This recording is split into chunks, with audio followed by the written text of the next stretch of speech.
Hello guys, আমি makeup artist Tuhina. আজকে আমরা সাজাতে গিয়েছিলাম। সে কি আর গল্প, মানে রাস্তা শেষ হয় না। তো ব্রাইডের বুকিং ছিল। দেখতে কিন্তু বেশ ভালো লাগছিল, গাড়ির থেকে বেশ সবুজে ঘেরা, ভীষণ সুন্দর লাগছিল। দেখতে দেখতে যাচ্ছি, আবার টেনশনও কিন্তু ভীষণ হচ্ছিল, যেহেতু আমাদের বিয়ে ডেটগুলোতে ভীষণ কাজের চাপও থাকে। তো আমরা যাচ্ছি আর ভাবছি এই বুঝি ব্রাইডের বাড়ি এলো। এই করতে করতে আমরা বিয়ের প্যান্ডেল দেখতে পাই। তারপর বিয়ের প্যান্ডেল দেখে তো বেশ খুশি আমরা, যে এতক্ষণে আমরা সেই জায়গায় পৌঁছতে পেরেছি। খুব ভালো হয়েছিল প্যান্ডেলটা, ভীষণ সুন্দর লাগছিল প্যান্ডেলটা, দেখছিলাম বেশ ভালো লেগেছে। তারপর আর কি, সঙ্গে সঙ্গে নেমে যাই গাড়ির থেকে নেমে ভারী আমার সেই টলি তা হাতে নিয়ে, সঙ্গে লাইট আর হাতে ফুল নিয়ে চললাম গুটি গুটি পায়ে ব্রাইডের ঘরে। ব্রাইডের ঘরে ঢুকে দেখি এ কী কাণ্ড, লাইট নেই, এরকম অবস্থা লাইটের।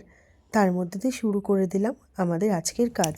তারপর ব্রাইডের বাড়িতে গিয়ে ঢুকে ব্রাইডের সাথে কিছু কথা বলে তার সঙ্গে সঙ্গে আমি শাড়িটা ড্র্যাপ করে নিই এবং শাড়িটা ওকে পরিয়ে দিই।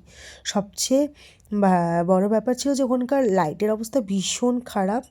তো এই লাইটে আমাদেরকে কাজটা করতে হয়। আমি ব্রাইডদেরকে একটা কথাই বলি যে লাইট এবং আয়না যেন থাকে। তো সেখানে গিয়ে দেখি কোনোটাই সেরকম সঠিক ব্যবস্থা ছিল না। তো তার মধ্যে দিয়ে মানে এতটাই অন্ধকার ছিল, একটা ছোটো সিএফএল আর ছিল আমাদের রিং লাইট। তো তার মধ্যে থেকে আমি ওকে সাজানো শুরু করলাম। ব্রাইডের যে ফুলগুলো ছিল, ফুলগুলোর অবস্থাও খুব খারাপ ছিল। সঙ্গে সঙ্গে আমি ওগুলো কিছুটা পাপড়ি ছিঁড়ে নিলাম। ছিঁড়ে নিয়ে ওর বানের মধ্যে, যাতে আমি বানটা যেহেতু করব, তো আমি নেটের মধ্যে ফুলের পাপড়িগুলো দিয়ে দিচ্ছি। দিয়ে ওকে আমি একটা বান ক্রিয়েট করে দিই, আর ওর ফুল লুক কিন্তু কমপ্লিট হয়ে যায়। তবে আমাদের ব্রাইড কিন্তু ভীষণই মিষ্টি ছিল, খুবই ভালো ছিল। কারণ মানে এই প্রবলেম করে কাজ করলাম।